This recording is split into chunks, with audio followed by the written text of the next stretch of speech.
ஒரு ஊர்ல ஒரு விவசாயி, பெரிய தோட்டம்.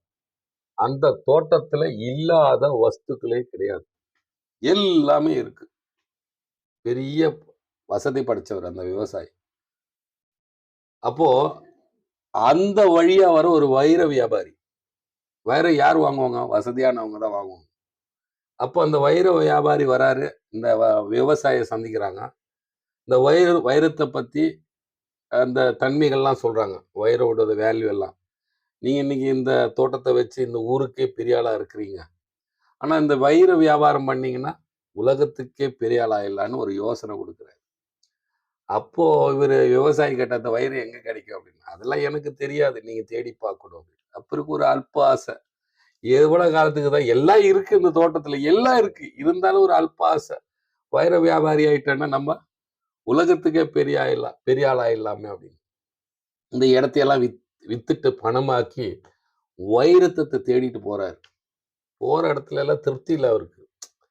அது குவாலிட்டி சரியில்ல, ரேட்டு சரியில்ல, அப்படி இப்படி சொல்லி அப்படியே போய் கடைசியில கையில இருக்கிற காசெல்லாம் காலி. ஒரு அநாத ஆசிரமத்துல வச்சு அவரு இறந்து போயிடுறாரு. இந்த இடத்த வேற ஒரு விவசாயி வாங்குறாரு. எல்லா வளமும் கொண்ட இடம் அது. அந்த விவசாயம் பண்ணிட்டு அதுல நடுவுல ஒரு ஆறு போகும். அந்த அந்த தோட்டத்துல ஒரு ஆறு போகும். அந்த ஆறு ஓரமா அப்படியே நிக்கும்போது, அந்த தண்ணிக்கு அடியில ஒரு கல்லு மாரி ஒண்ணு ஜொலிக்குது. அத எடுத்து டெஸ்ட் பண்ணி பார்த்த உடனே, அது வைரம். அத அந்த இடத்த ஃபுல்லா ஆராய்ச்சி பண்ணோம்னா, வைரம் நெறைய இருக்கு. எதுக்கு சொல்ல வரேன்னா, எல்லாம் இருக்கு அவரு தோட்டத்துல.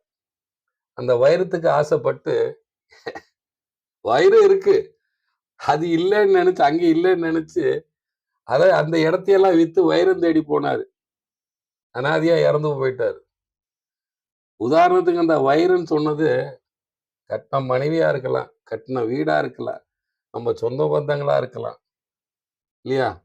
அதெல்லாம் அடுத்தவங்க பேச்ச கேட்டு, பேராசைப்பட்டு நெறைய பேரு அனாதையா இறந்து போனவங்க எத்தனையோ பேரு.